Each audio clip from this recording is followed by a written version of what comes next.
is a Huddle Sports Network broadcast. You can find us on Roku TV, Amazon Fire TV, Facebook, and of course YouTube. Get all your NFL news here first. He has time. He's Off got the left him. side. Dobbs is there. Leaping grab. Touchdown. Touchdown.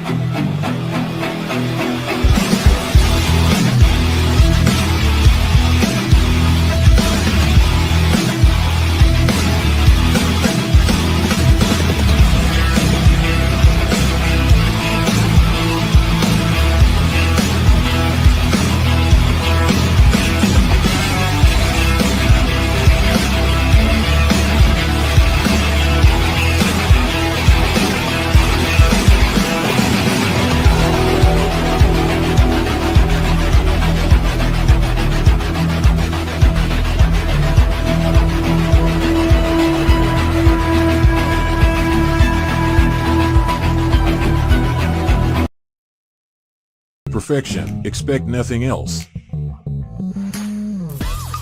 Do you like to make yourself a hot cup of coffee to start your day? We have both whole bean and grounded. Also great for all you iced coffee if not a hot kind of person. Even make yourself a frappe to quench your thirst. The best tasting coffee with espresso. It's only $18.99 plus taxes for a 12-ounce bag. Buy 1 to 5 bags and shipping is only $7. If you spend over $100, shipping is absolutely free. Good morning. Good morning. Victory Monday. Yes, it is for you. And It's not for everybody, but it is for some of us. Hey, I will say though, your offensive coordinator looks so much fucking better than Shane Waldron. Yeah, exactly. Like you guys actually look like a real team with him. Granted, it's a 1 week sample size, but it was a hell of a turnaround. That's a big difference. I mean, look, yesterday there's so much good football yesterday. Frickin' Lions, man.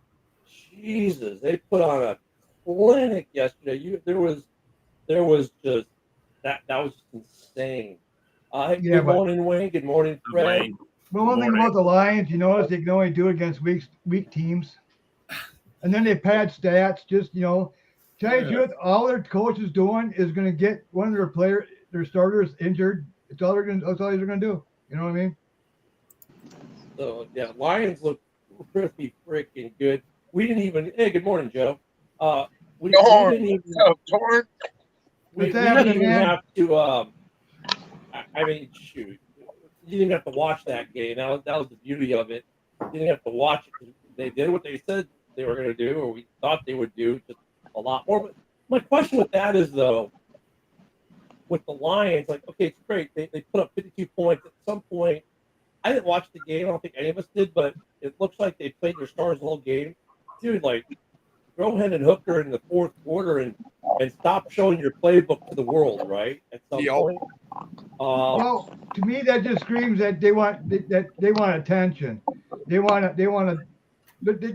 starved attention. You know what I mean? John, you don't think that we would do the same thing if we was in their position? No, we don't. No, we get up to the point where we know the game's pretty much done, and you run the clock out, and you take your starters out because you don't know what happens. You want your starters to get hurt?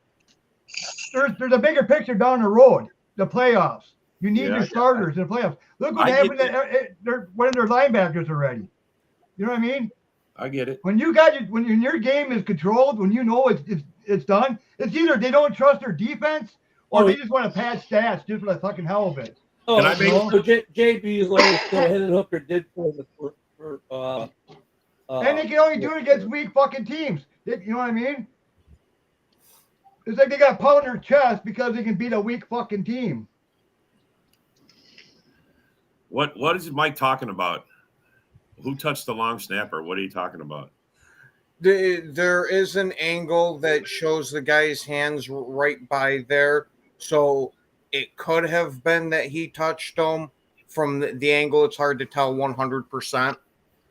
Well, our offensive coordinator, our special teams coordinator, seen something in the Bears, how they lined up, and they're going to exploit it, and they did. He called it the days before. There you They go, were right gonna there. block one. Right there. And they Right did. there.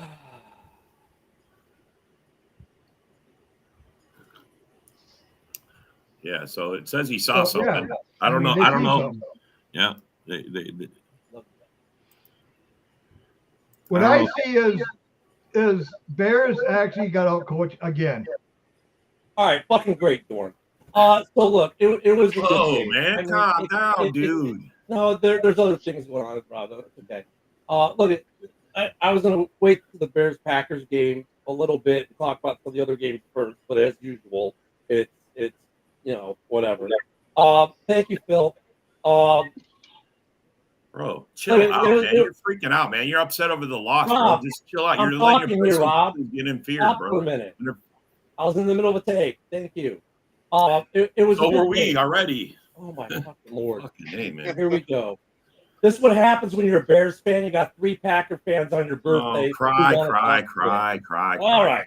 So, anyways, we were talking football and we were talking about the Lions game and somehow segued into the Bears game, which we'll get to in a minute. But look, the Lions, dude, unreal. And then I was going to talk about the Vikings. Did what they needed to do.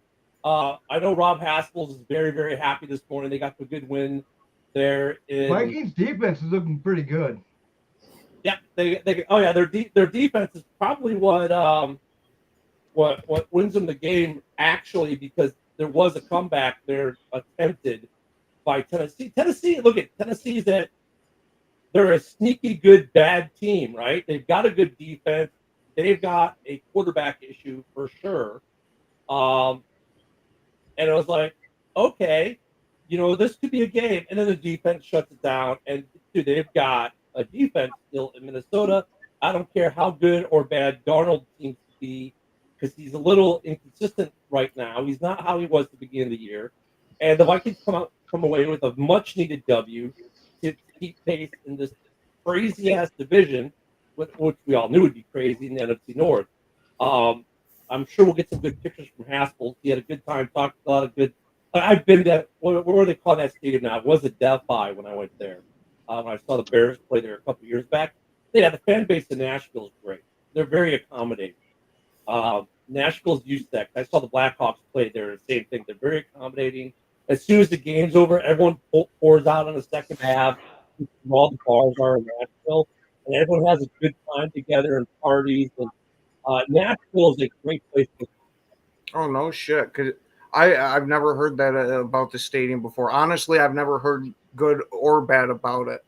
Yeah, it's not like, okay, Bridgestone Arena, which is the hockey arena that is right off of Second Ave. It's a little bit of a walk, but everyone pours out and just goes and parties together in Second Ave. So they go beat each other up for a game and then go down to Second Ave and party it up. So Nashville's a fun place to go see a game. So that was a good game yesterday as well. So many good games. Yeah, the Bills game. That game, I watched that one. Hey, man, Josh Allen, the mystique of Josh Allen. This is a team that they said, oh, they're not going to do anything this year. Look, they got rid of all the receivers. In fact, there are 2 teams like that this year. That one last time. Oh, my God, look, they have nothing. They just knocked off the undefeated defending Super Bowl champ, and they're in position, putting themselves in position to be in the hunt for home field in the AFC, be that number 1 seed. Oh yeah, absolutely. Because I sat there and thought in the beginning of the season that they had a chance that they might even miss the playoffs because of losing all that wide receiver talent, losing the defensive backs that they did. I didn't think that he was going to be, or by he I mean Josh Allen, that he was going to have enough of the Superman cape mentality to be able to get it done with just random guys. And yeah, granted, I know they added Amari Cooper in that, but he looked freaking outstanding. Yeah. Josh is like, dude, it's just like, wow. Look, the guy is good, man. I mean, the swagger's back in Buffalo, Bills Mafia. And I'll say this because, Joe, the Raiders, man, they went viral yesterday. They went viral. Brock Bowers' touchdown celebration went everywhere on the internet yesterday. Oh, what happened? I didn't see that. So they did the Trump. Oh, Brock Bowers did it, and they did the dance, and it went viral all over Twitter yesterday, or all over X. But yeah, they had a moment. I mean, look at that's a team too that's kind of getting their stuff together a little bit, right? They're getting a quarterback issue there. What was the final of that game? It wasn't bad. the Raiders game there. Yeah, let me bring the score back up. Dolphins beat them 34-19. At the time Brower scored, it was close. It was close. So John, is it your birthday or something? yeah, it is. It is. Happy birthday. Thank you. Yeah, oh yeah, Brock Bowers at least went viral. So there was a highlight out there. Brock Bowers gonna be good, man. That kid's gonna be good, man. I think he's consistent in Vegas. I forgot my wallet at the house. Hold on. Steelers on a good game over the Ravens. That was a good one as well. See, you mentioned Brock Bowers, and Joe got all excited and forgot his wallet. Yeah. What happened? Bear Down Mike wants to know if we're impressed with Cal. I will say that he actually played a lot better. This is probably the best game I've seen him play probably this year. I think this new offensive coordinator is going to change that offense. And what about the Saints, man?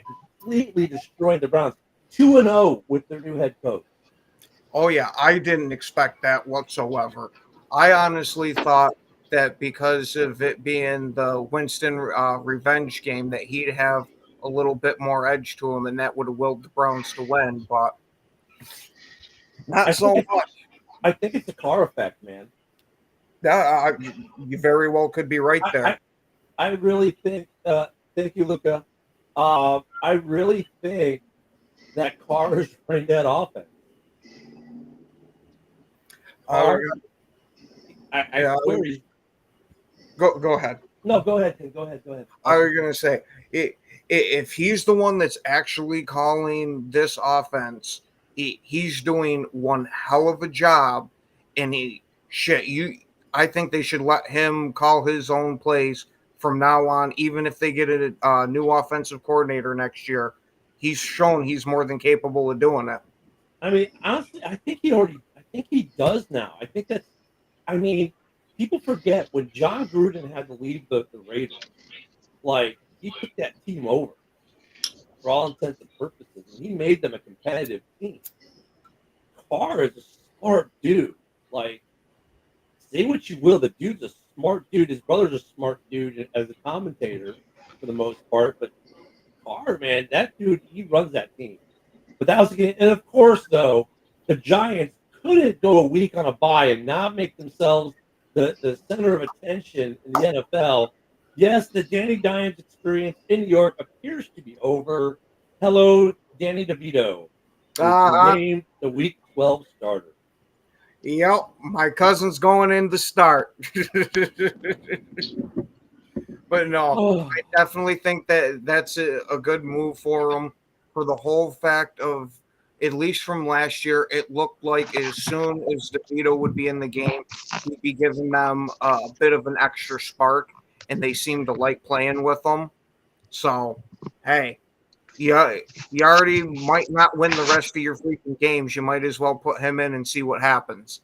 Yeah, and I mean, look, if they knew the Danny Dimes thing was going to be hit or miss, especially if you watched their Hard Knock, they tried to move up. When they couldn't, they said they did the best they could to build a team around what they had at that position.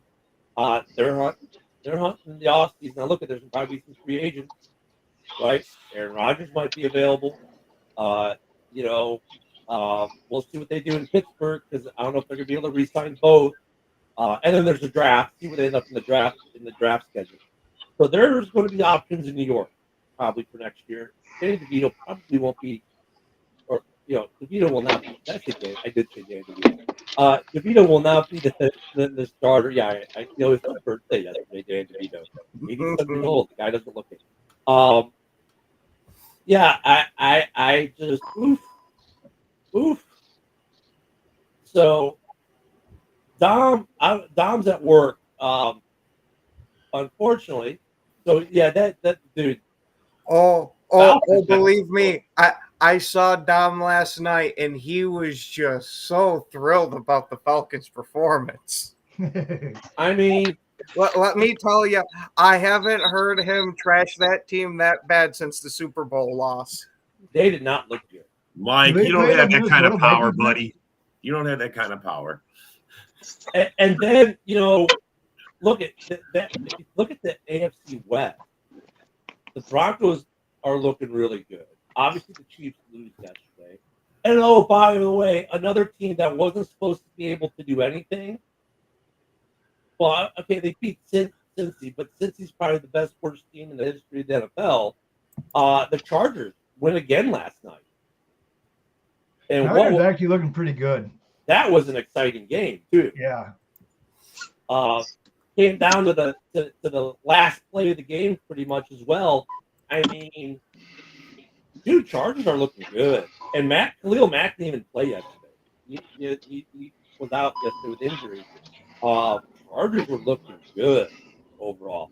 But that second half was just like, back and forth. Great game. Joe Burrow, I feel for him, man. What are they, like 2 and something right now? I think they might have 3 wins. Hold on. Yeah, I can't remember if they're 2 or 3. You talking about? The Bengals. They got 4 wins, I think. Yeah, 4 or 3, weren't they, or something? Oh yeah, 4 they're 5, 4 and 7. Yeah, 7. but man, what a game! What a game! And of course, the game everyone wants to talk about, and now we've gotten through the rest of the leagues. I know we're going to spend the next 45 minutes on it. The Bears-Packers game. And look, I thought our new OC Brown guy. I mean, it was immediate. It was an immediate. You could tell, you could feel it immediately. It was different, dude. We scored on our first drive for the first time all year. It was a field goal. It wasn't a touchdown. Not perfect. I'll take it. First drive point. I'll roll with it. Look at Caleb. No turnovers. Right. No turnovers. Effective.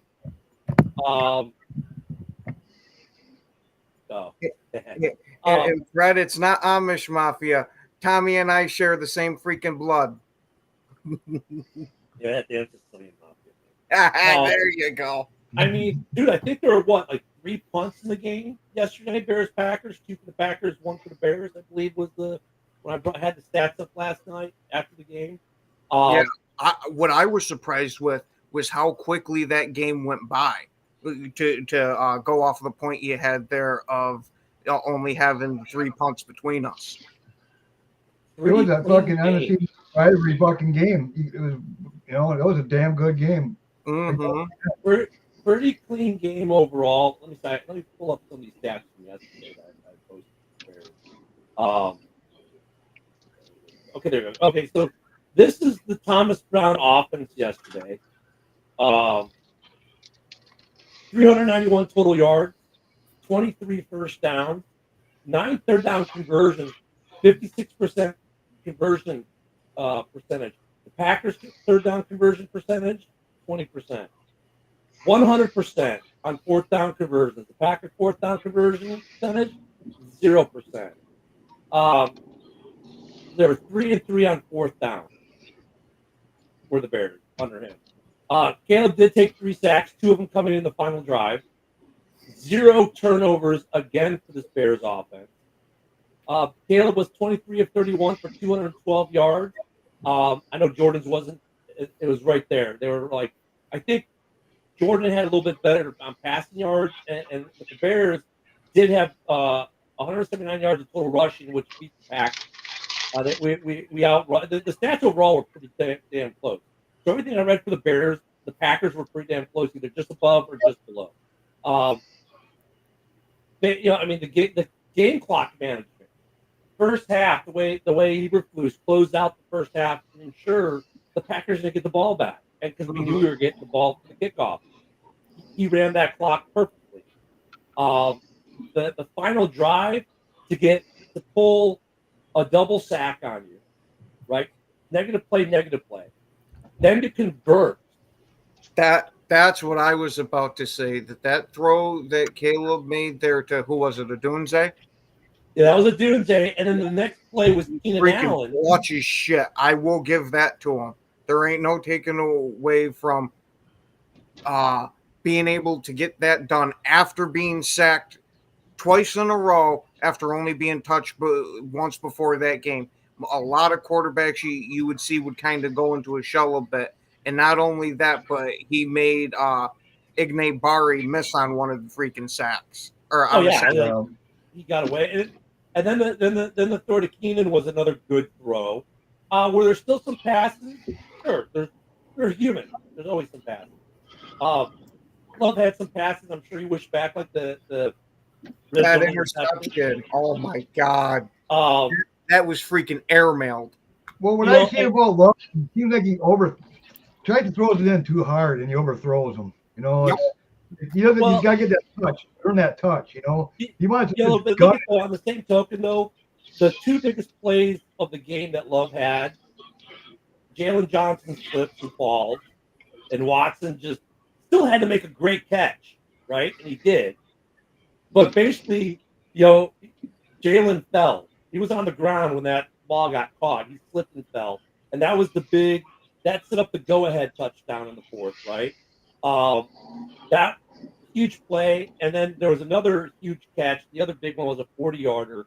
Defenders fell again got turned around. And the ball looked pretty, a lot prettier than it probably really was.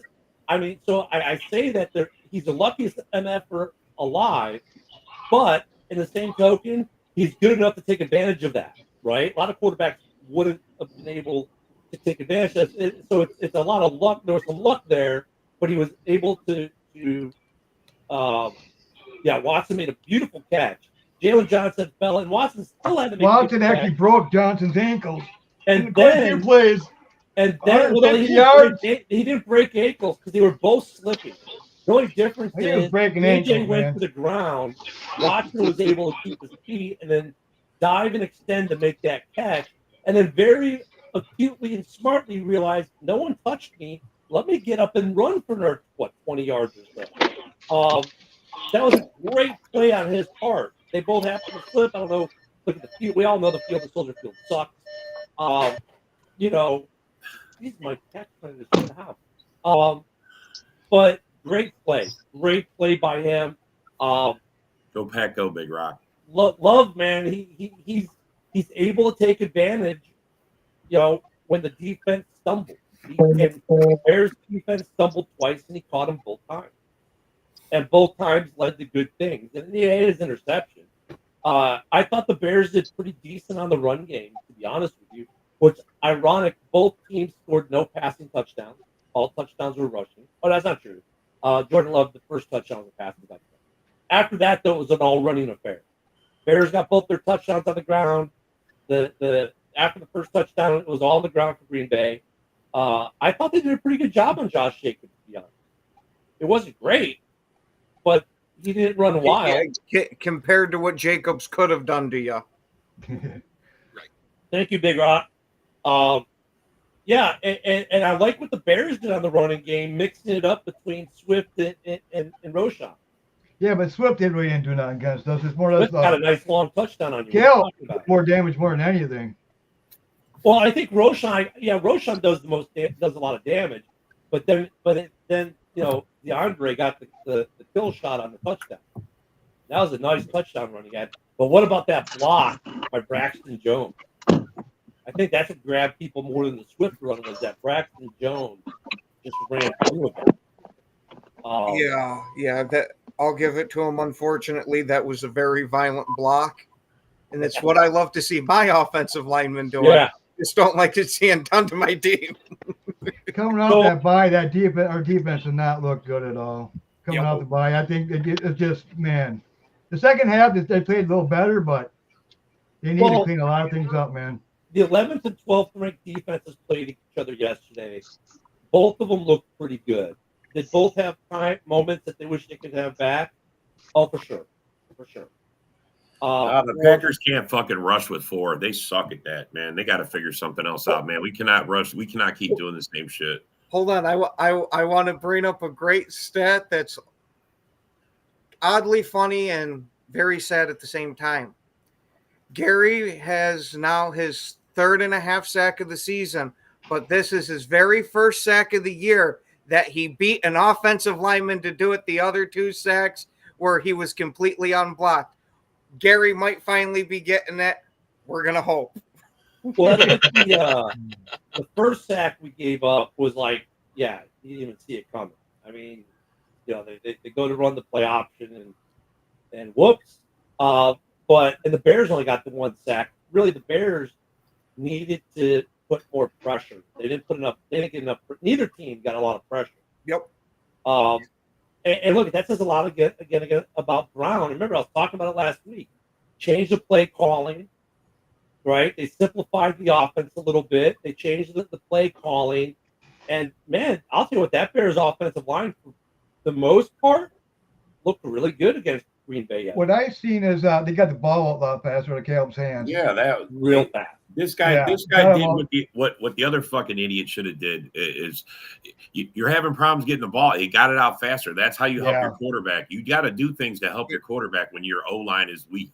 And not only that, is it seems like he told Caleb, if it's not there, don't hold on to it. Just take off and run. Take off. Yeah. Yes. And we could not stop it.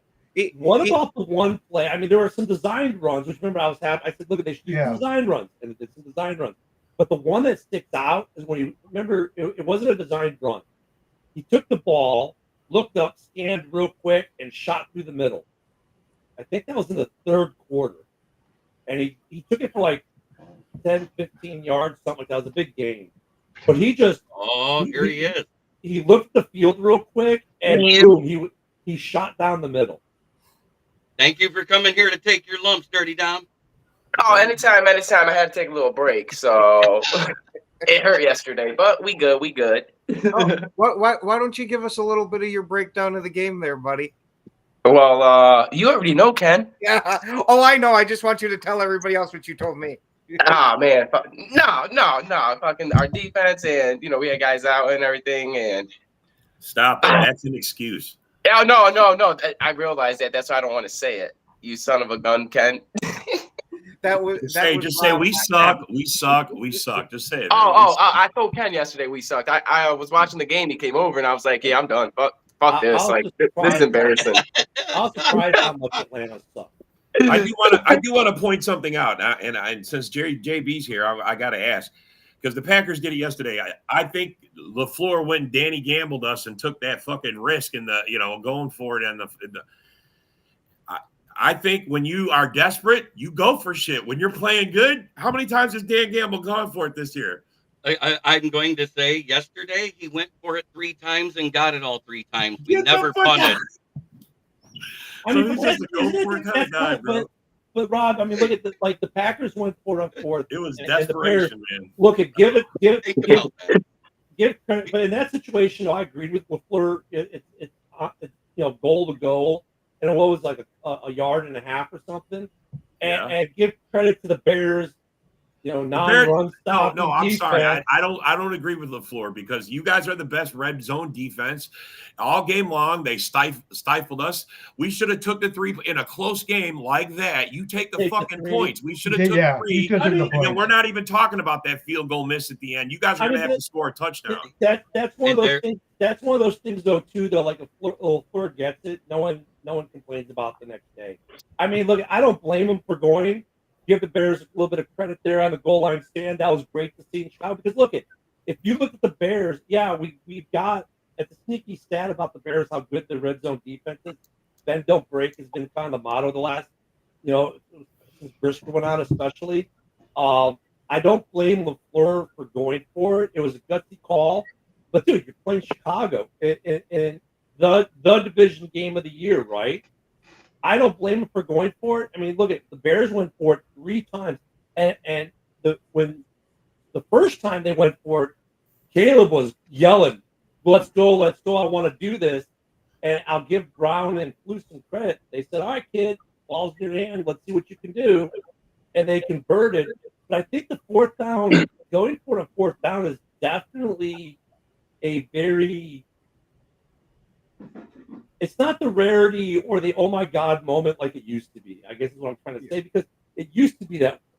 Credit Dan Campbell and the Detroit Lions for changing the perception of the fourth down, going for it on fourth down, because it's commonplace now. And really now you get what we hear a lot of times from fans is, well, why didn't you go for it on fourth down? Why did you do the punt? Why did you go for the field goal? Why didn't you go for it? So, it's ironic in a way, Rob, that and I get your argument. I can understand. I see it. I get why you're saying it. But it's kind of ironic that we're saying, why did we go for it on fourth down when usually the inverse is true these days, right? He should have just kicked the field goal. The analytics say if you're on the road and you're in that fourth and short situation at the goal line, you should go for it, because if you get it, you win the game. That's what it says in the analytics. That they've been saying this for years and coaches weren't doing it. Finally, Dan Campbell said, screw it, I'm going to go with the analytics every time. And the only ones we went for were 4th and 3 or less yesterday, which we've been good at 86% of the time since Dan Campbell's been here. Well, Fred, I'm not saying it's the game of the year, but at this moment in time, Bears-Packers is always the game of the year on both our schedules. What's up, Matt? So in a way it kind of is, in a way it kind of isn't. I mean, it's a huge game regardless. I don't blame them for it. I think both coaches coached really well yesterday. Head coaches. I love Bears fans. I really do. I love my fans. But Luce, I think, made the right call just going for the field goal at that point in time. You had just taken 2 sacks on that drive in back-to-back fashion, right? You're in field goal range that's comfortable.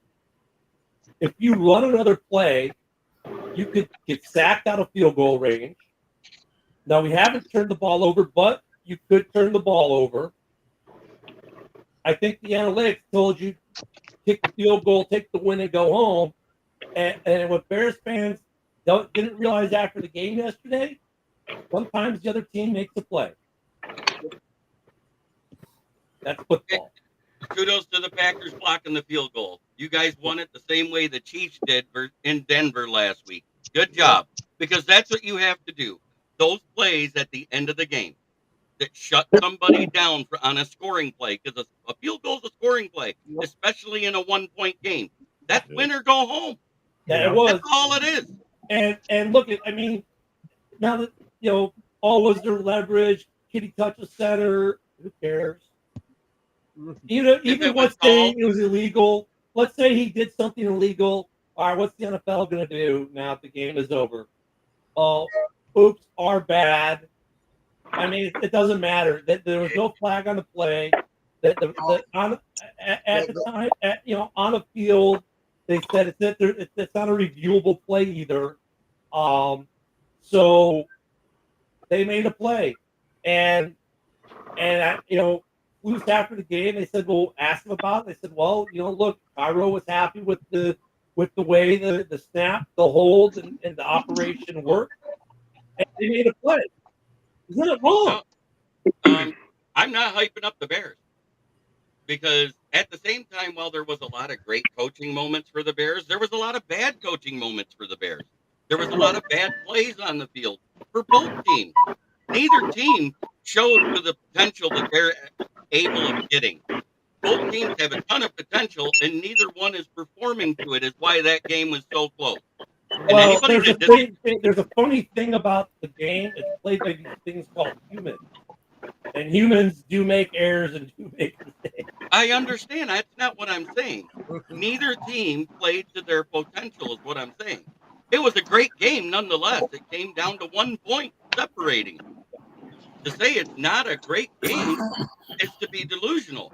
But I think both teams had moments where their offense made a play that they needed, and their defenses each made plays when they needed it.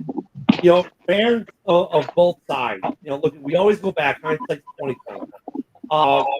If Jalen Johnson doesn't slip, does Watson get that catch and put them in the position that they were in to get that touchdown? Probably not.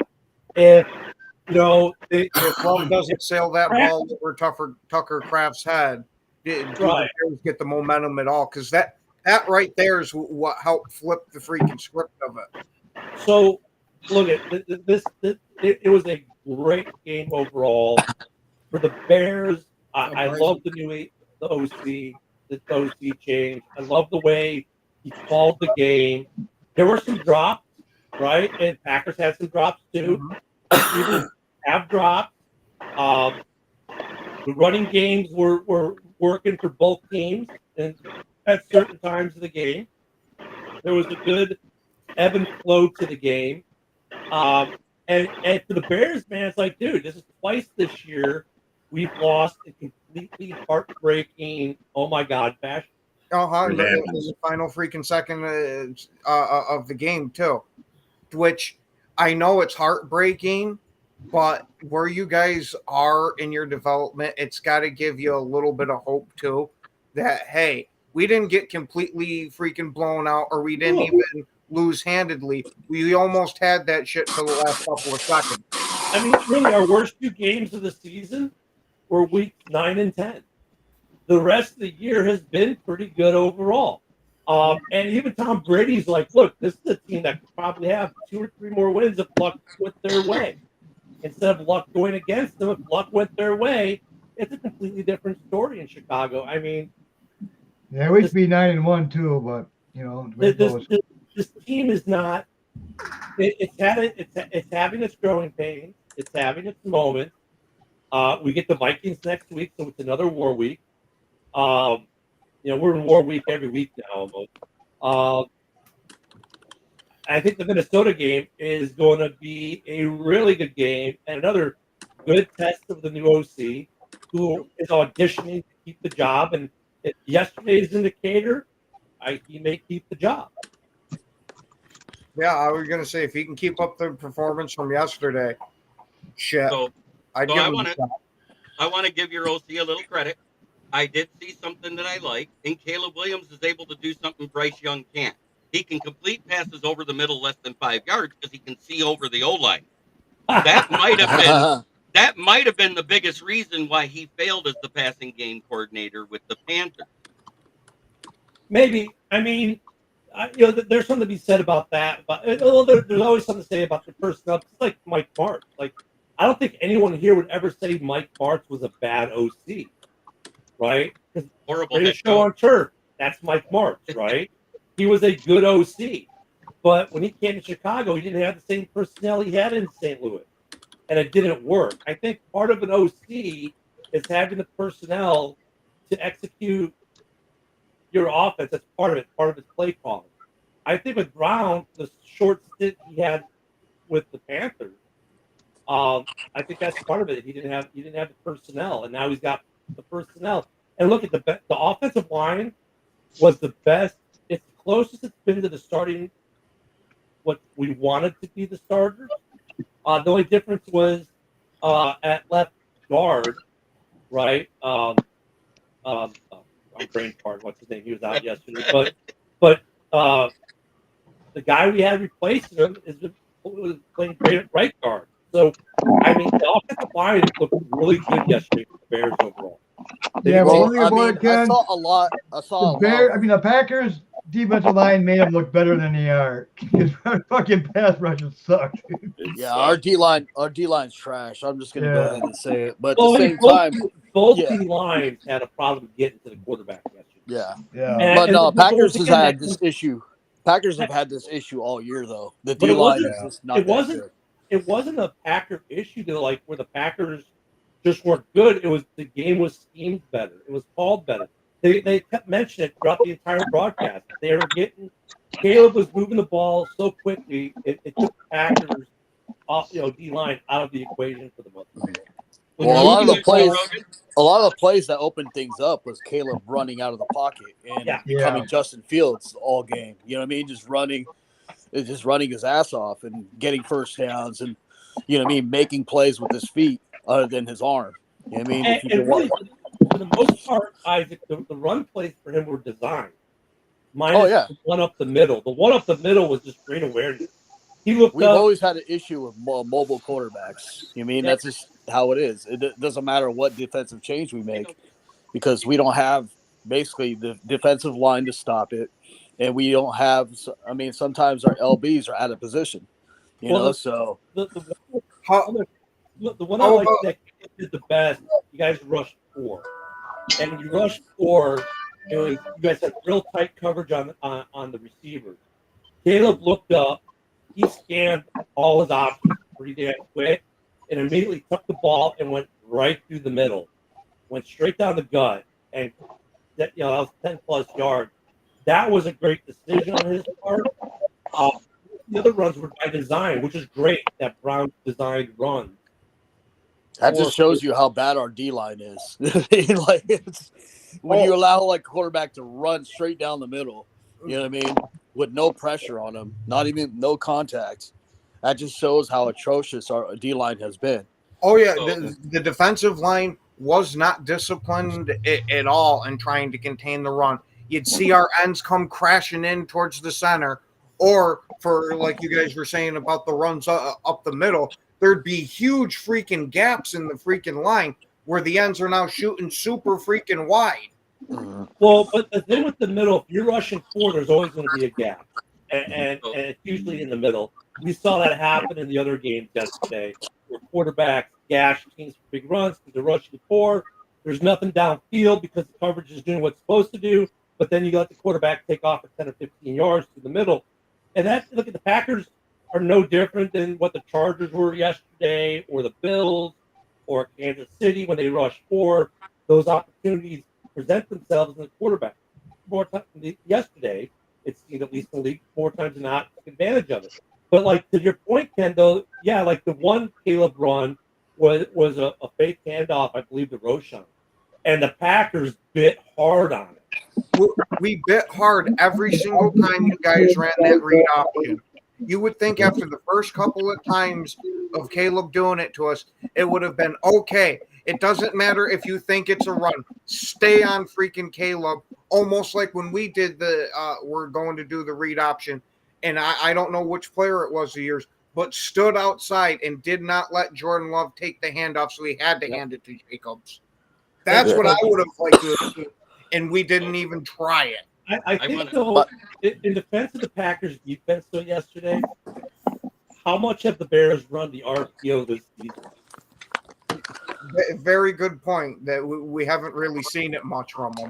And that was something I talked about last week. You guys don't know no one knew really what Scott was going to default to, what kind of stuff he's. It's good scouting by Brown. It's good scouting because, like, you know, they see Packers have a weakness against running quarterbacks. So what did they do? They made Caleb a running quarterback for the whole game. I mean, and it kind of it put some damage in, right? You know I believe I said that last week too, didn't I? Yeah. That they should throw in. They should add RPOs to their system. In fact, I would probably have Caleb running mostly RPOs. I think I said that they should simplify the play. He was doing it in USC. You know what I mean? Hey, that's exactly what I said. Is that it was what he ran the majority of in college, and I'm surprised that the Bears haven't employed that more. Give him something that he's comfortable with, and they did. I'm glad to hear that. Thomas Brown called a very good game for Caleb yesterday.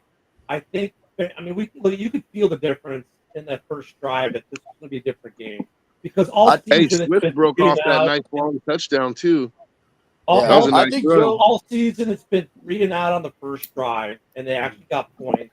And then almost every drive, was there a single 3 and out yesterday for the Bears? I don't think so. I think the punt was after they had already gotten a first down. I don't think the Packers had a 3 and out either, really, did they? I don't think either team did. Yeah, I don't think either team did. But for the Bears, man, they look at okay, this is the difference with Brown. Okay, so both teams go and score. The Bears get a stop on the Packers, force a punt. guys in this like what, the 2-yard line, something ridiculously, the 2 to 3 yard line. We still ended up. Now this series had our only punt of the game, but Caleb still was able to get a first down or two, and then we were able to flip the field on them. That does not happen with Shane Waldron. Well, another thing too is, there was a punt. Remember there was a offsides call or not offsides, but it was on the 50, somewhere right there, and you took the delayed game call, and there was a punt. But I think what it is that, what Joe's point is, the RPO. I think what they were expecting out of the offense is, there were so many weapons added, Keenan Allen, Odunze, and all those guys, that they expected a different type of offense in the RPO, because you have so many weapons now, that the RPO really shouldn't be designed for the Bears offense, but I guess it works. And, Brown showed, glimpses of that. Who knows if he keeps running the same thing, but it might be because they're playing the Packers. That's what's most effective. Look at this yesterday, too. This also speaks of Brown's offensive design. Cole Kmet had, 2 catches yesterday. DJ Moore had catches. Keenan Allen had catches. Odunze had catches. Brock Bowers had catches. Brock Bowers had catches and went viral for his celebration dance. A lot of those catches. Hey, but I don't know if you guys heard this, but Brock Bowers is on pace to have the most receptions by a tight end in NFL history in his rookie year. I don't doubt that. I said this before the season started. I said by the end of next year, Brock Bowers will be the best tight end in football, and everybody will admit it. So I said he's exactly like Sam Laporta coming out for the Lions, and he probably would break the reception record for a rookie. I did say that when he was drafted. Here's the thing, Joe, and I think he might be the best tight end in football right now anyway. Just playing for a really bad team. I mean, let's look at some guys that we all hyped up coming into the season that had good years last year, that while they still might be having decent years this year, have step back a little bit. Laporta, they step back a little bit. Jordan Love, they step back a little bit, right?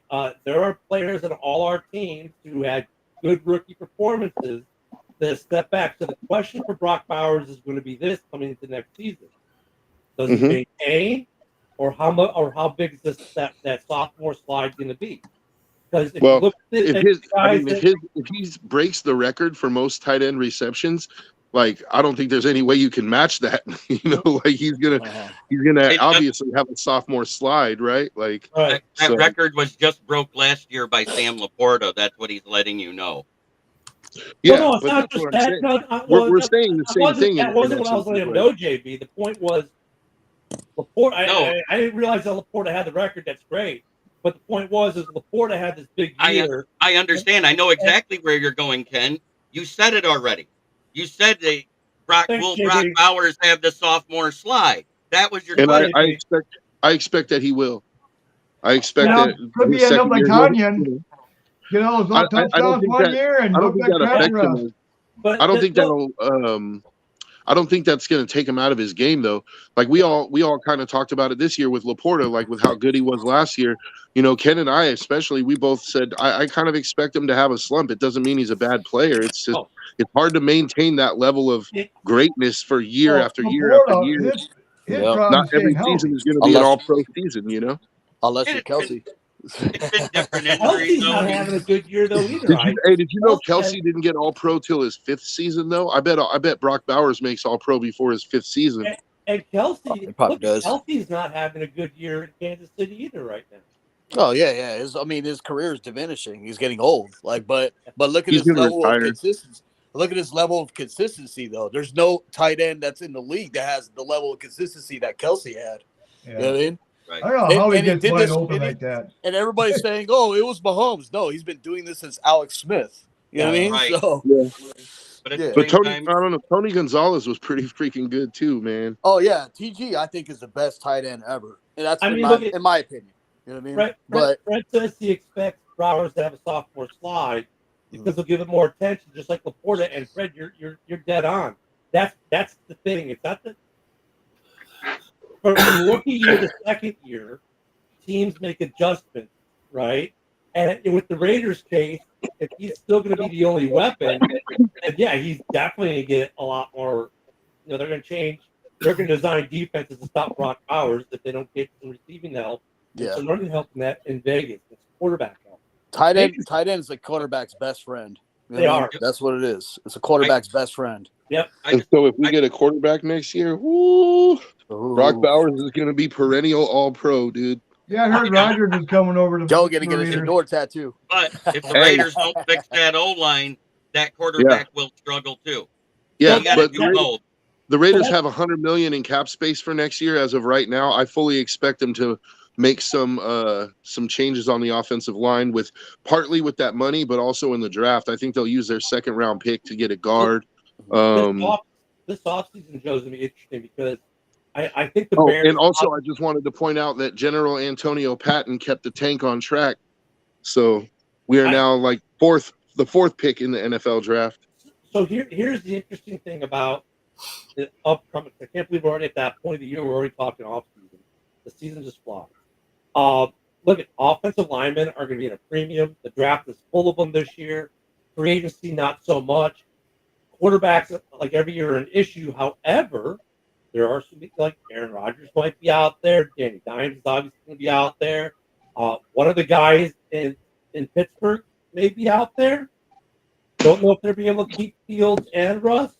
Right now it looks like there are two good quarterbacks in the draft, and after that, well, there'll be 3 or 4 because someone will come up the combine and have a great day and pull Richardson. But I wanted to give 2 stats before I went and did my show, but that's okay. All right, have a good show. We'll see you in a bit, JB. Have a good show. I gotta say one thing about it's gonna be an interesting off season because there are a lot of teams that are looking for offensive line help. The Bears, the Raiders, Carolina, Jacksonville, probably. There are a lot of teams. Well, I gotta say a couple things. First of all, happy birthday, Ken. You know what I mean? Yeah. Another thing is, I've been a stickler on Rich Bisaccia this whole year. Like, he hasn't adjusted to the new way things are, kicked off, and his special teams unit hasn't been as good as it was last year. But hell of a design on, what led to the block field goal. He said, he told everybody on the sidelines, he even told LaFleur what the weakness point in the middle of, the line was. And Carl Brooks took advantage of that. Yep. He called the block kick before it even happened. Play. Yeah. And for sure enough, Carl Brooks came up, made the play, and Rich Bisaccia was correct.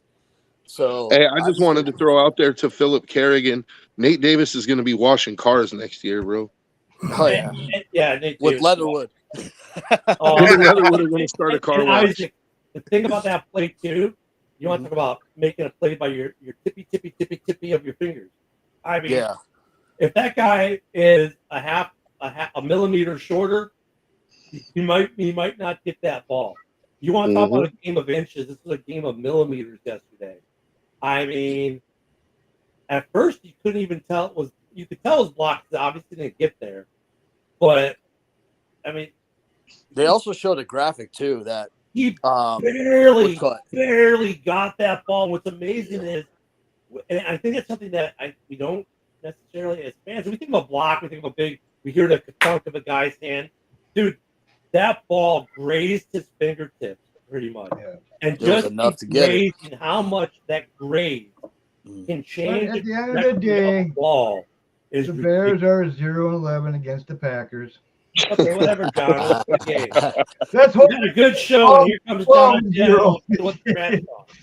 Hey, but another graphic was another stat they put up about Kyle Santos is he's 100% basically on punts or not punts, so field goals that are like 30 within 35 and under, right? And then after the 35-yard line or actually the 40.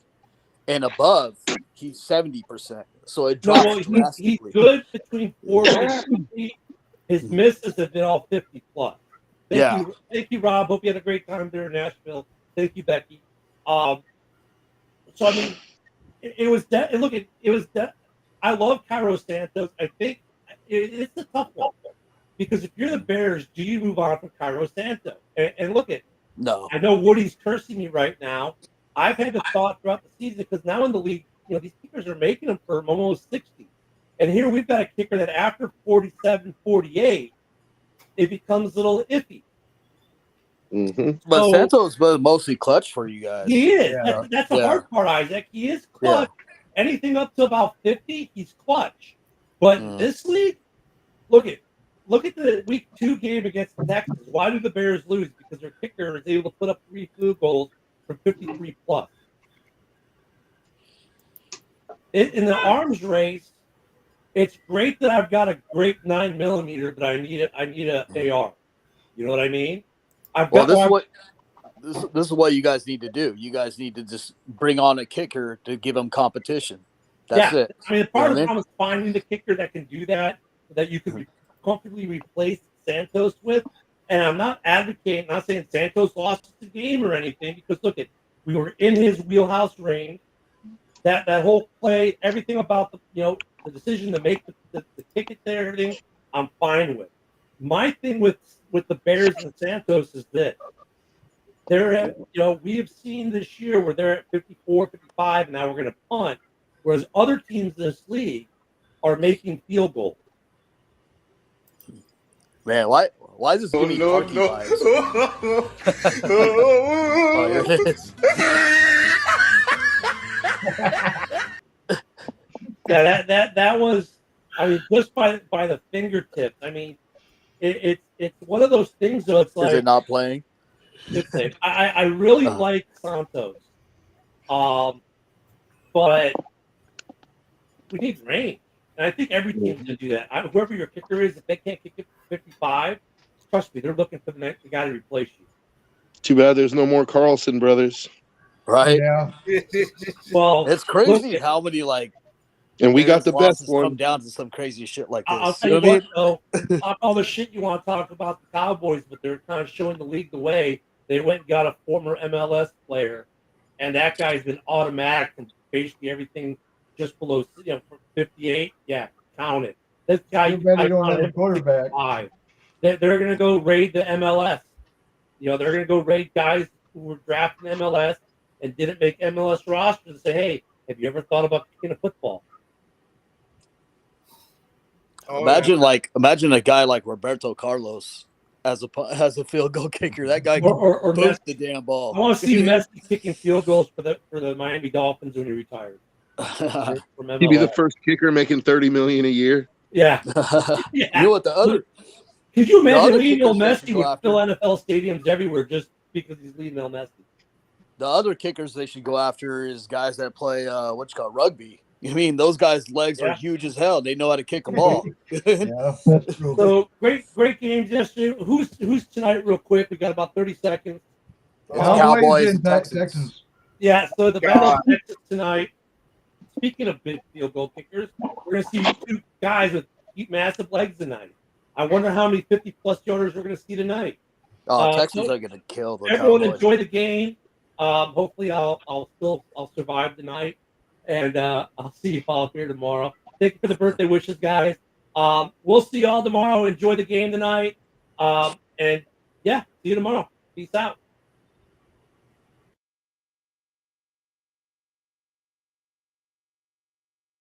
This is a Huddle Sports Network broadcast. You can find us on Roku TV, Amazon Fire TV, Facebook, and of course YouTube. Get all your NFL news here first.